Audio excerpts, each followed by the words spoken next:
नमस्कार, न्यूज 18 का digital platform देख रहे हैं आप और आपके साथ मैं हूं रितु सिंह। गाजा के राफा बॉर्डर के पास करीब 200 हमास लड़ाके एक सुरंग में फंस गए हैं और वहां से नहीं निकल पा रहे हैं। इजरायली मीडिया रिपोर्ट्स में सूत्रों के हवाले से बताया गया है कि लड़ाके मार्च 2025 से यहीं फंसे हुए हैं। इजरायली सेना ने इनके बाहर निकलने का रास्ता बंद कर दिया है। इजरायली अधिकारियों के मुताबिक ये लड़ाके गाजा के उस हिस्से में मौजूद हैं जो इजरायल के नियंत्रण में है। वो सुरंग के अंदर छिपे हैं, लेकिन अगर पीछे हटने की कोशिश करेंगे तो सीधे इजरायली सैनिकों के हाथों पकड़े जाने का खतरा है। एक रिपोर्ट के मुताबिक इजरायल के प्रधानमंत्री बेंजामिन नेतन्याहू ने साफ कहा है कि उन्हें सुरक्षित निकलने की इजाजत नहीं दी जाएगी। वहीं इजरायली सेना के चीफ ऑफ स्टाफ एयाल जमीर ने कहा कि लड़ाकों को निकालने के लिए हमास से कोई भी समझौता नहीं किया जाएगा।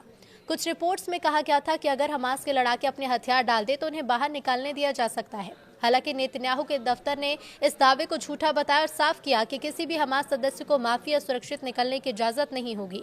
सदे तेईमान एक सैन्य ठिकाना है जो इजरायल के नेगेव रेगिस्तान में गाजा की सीमा के नजदीक है। अक्टूबर 2023 के बाद इसे गाजा से पकड़े गए लोगों को रखने और पूछताछ करने के लिए इस्तेमाल किया गया था। कुछ रिपोर्ट्स के मुताबिक यहाँ पर हजारों फिलिस्तीन कैदी हैं। जमीर ने सरकार को सलाह दी है कि जब तक सभी बंधक और शहीद सैनिकों के शव वापस नहीं आ जाते तब तक सीजफायर समझौते के अगले चरण पर नहीं बढ़ना चाहिए।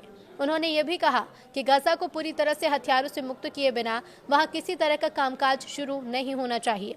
दोनों पक्षों के बीच 10 अक्टूबर को सीजफायर हुआ था जो कि टूटने की स्थिति में पहुंच गया था। अब ये बयान ऐसे समय में आया है जब इजरायल ने हमास को चेतावनी दी थी कि वो गाजा के अपने हिस्से में पीछे हटे।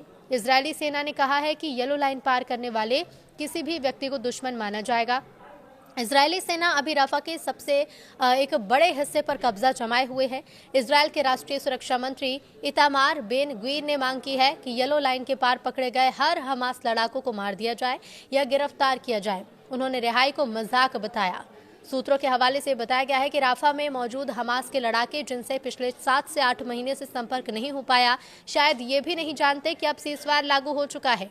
उनमें से एक ने कहा कि उन लड़ाकों को वहां से निकालना सीजफायर को बनाए रखने के लिए बहुत जरूरी है। लेकिन इसी बीच मिस्र ने 6 नवंबर को इजरायल और हमास के बीच एक समझौते का प्रस्ताव दिया। कहा गया था कि हमास के लड़ाकों को सुरक्षित निकलने का रास्ता दिया जाए। इजरायल उन्हें मारने की बजाय किसी तीसरे देश या गाजा के दूसरे हिस्से में जाने का मौका दे।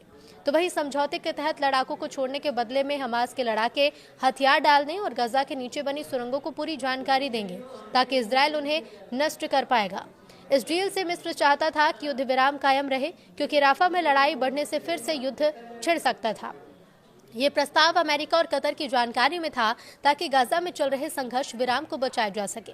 इस पर अब तक हमास ने कोई जवाब नहीं दिया है। इजरायल ने भी प्रस्ताव ठुकरा दिया है और उनका कहना है कि वो आतंकियों से कोई समझौता नहीं करेंगे।